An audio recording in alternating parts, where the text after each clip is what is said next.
नमस्कार, शाखानव न्यूज में आपका स्वागत है। मैं खुशी नायक।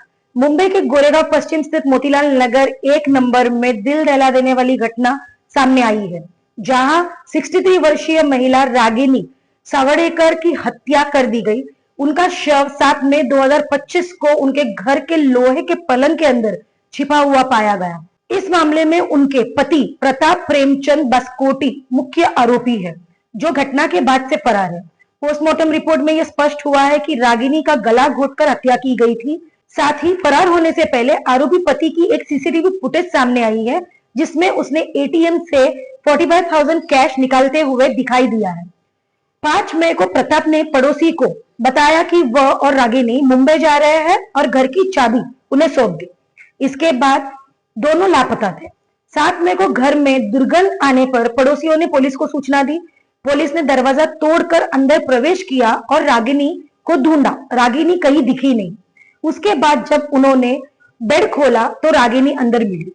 रागिनी और प्रताप की शादी 14 साल पहले हुई थी। यह प्रताप की दूसरी शादी थी। पहली पत्नी और बच्चे उत्तर प्रदेश में रहते हैं। प्रताप पहले फिल्म उद्योग से जुड़ा था, लेकिन हाल ही में कई वर्षों से वो बेरोजगार था। कुछ महीने पहले रागिनी के घर से 5 लाख नकद की चोरी भी हुई थी। घर में जबरन प्रवेश का कोई निशान नहीं था, जिससे संदेह हुआ कि चोरी घर के किसी सदस्य ने ही की है। रागिनी को शक था कि प्रताप ने यह चोरी की थी। पुलिस ने हत्या और सबूत मिटाने के लिए बीएनएस की धारा 103/1 के तहत मामला दर्ज किया है। दोनों के मोबाइल फोन की लोकेशन एक नाले के पास मिली, जिससे सबूत मिटाने की पूरी कोशिश की गई।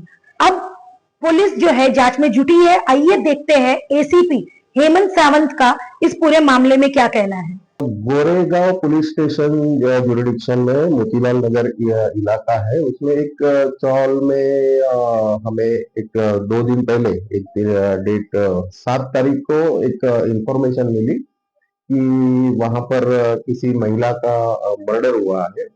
तो हम लोग वहां पर जाने के बाद में जो इंक्वायरी की गई, तो उसमें हमें मालूम पड़ा कि वो महिला अपने पति के साथ में वहां पर पिछले कई सालों से मीन्स 12 साल से रह रही थी। और जो उसका हस्बैंड था, उसने संडे नाइट को मीन्स मंडे मॉर्निंग को अपना घर लॉक करके उसकी चाबी जो पड़ोस में रहते हैं उनके पड़ोसी उनके पास देके वहां से चला गया था। तो ये तो नॉर्मल एक एक्ट था, इसके लिए किसी को संदेह नहीं हुआ। लेकिन जब ये 2 दिन के बाद में जब एक बदबू सी आने लगी वहां पर, तो उन लोगों को थोड़ा डाउट हुआ, जो पड़ोसी था उसको डाउट हुआ।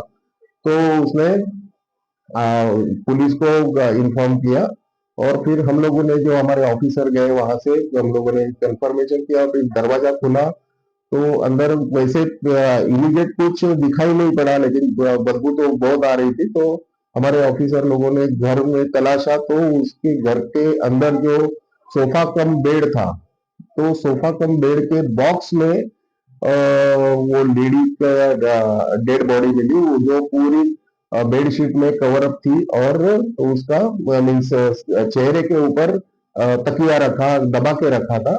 तो इसलिए हम लोग को इमीडिएट मालूम नहीं पड़ा, लेकिन जब हम लोगों ने तहकीकात की तो बॉडी हम लोग को मिल गई। तो उसके बाद में वो बॉडी हम लोगों ने पोस्टमार्टम के लिए भेजी, सब इंफॉर्मेशन निकाली। तो पोस्टमार्टम में जो प्राइमा फेसी जो कॉज ऑफ डेथ है वो स्ट्रैंगुलेशन, इसका गला दबा के मार दिया है, ऐसे मेडिकल ऑफिसर ने बयान किया है।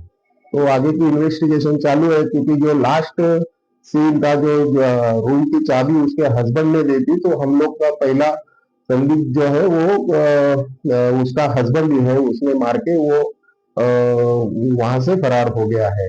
हालांकि उसके कोई भी डिटेल्स नहीं है इमीडिएट जो हम लोगों ने तहकीकात की। तो उसने जो लेडी का बैंक अकाउंट था, उसके मोबाइल के जरिए जितना भी बैंक बैलेंस था वो लेडी का अपने अकाउंट में ट्रांसफर किया और उसने फिर एटीएम में जाके उसने 45,000 का कैश विड्रॉ करके वो चला गया है।